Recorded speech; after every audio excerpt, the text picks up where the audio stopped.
RTS Info, Guillaume Meyer. Depuis hier soir, les restaurants et les bars du pays doivent fermer à 19h, sauf si la situation sanitaire d'un canton permet une exception à cette règle, comme annoncé vendredi par le Conseil fédéral. En ville de Berne, plus d'une centaine de restaurateurs ont manifesté hier pour protester contre les changements constants, disent-ils, qui leur sont imposés au titre de la lutte contre la pandémie. Les restaurateurs bernois ont fait du bruit avec des ustensiles de cuisine dans plusieurs endroits du centre-ville. Ils ont déployé des bannières avec par exemple cette question: comment pouvons-nous encore payer notre loyer ? Dans le canton des Grisons, les tests de masse livrent leurs premiers résultats. Sur les plus de 11 000 personnes testées à ce stade, on relève environ 1% de cas positifs. C'est ce qu'ont communiqué les autorités hier soir. Elles informeront sur le résultat global ce lundi. Ces tests de masse se déroulent de vendredi à dimanche dans le sud du canton. Il s'agit des premiers du genre en Suisse. La pandémie a provoqué une baisse de l'espérance de vie en Suisse, en particulier au Tessin et dans la région lémanique. Le démographe Philippe Vanner l'a expliqué hier soir dans notre émission Forum. Pendant la première vague de Covid-19, la durée de vie moyenne est passée de 82 à 76 ans chez les hommes tessinois.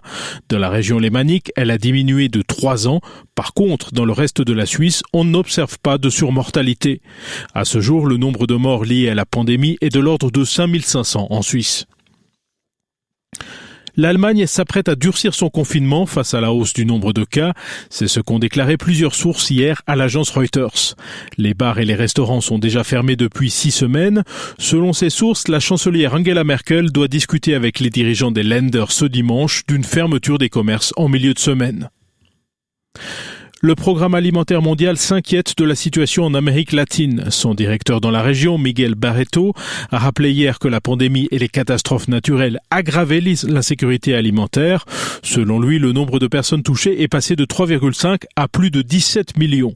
Le responsable redoute une augmentation de la violence, des migrations et des protestations. Le secrétaire général de l'ONU, Antonio Guterres, exhorte les dirigeants mondiaux à décréter l'urgence climatique dans leur pays.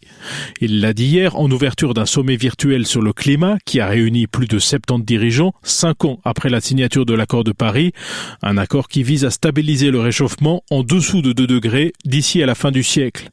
À l'occasion de ce sommet anniversaire, 40 grands groupes français se sont engagés collectivement hier à publier régulièrement des informations sur l'impact climatique de leurs activités. Météo, ce dimanche, le ciel sera d'abord très nuageux, puis il s'éclaircira, le soleil percera temporairement, et en cours d'après-midi, les nuages reviendront par l'ouest. En plaine, les températures oscilleront entre 3 et 7 degrés. Lundi, on attend de la grisaille en dessous de 800 mètres. Le temps sera assez ensoleillé dans les Alpes et en partie ensoleillé sur le Jura.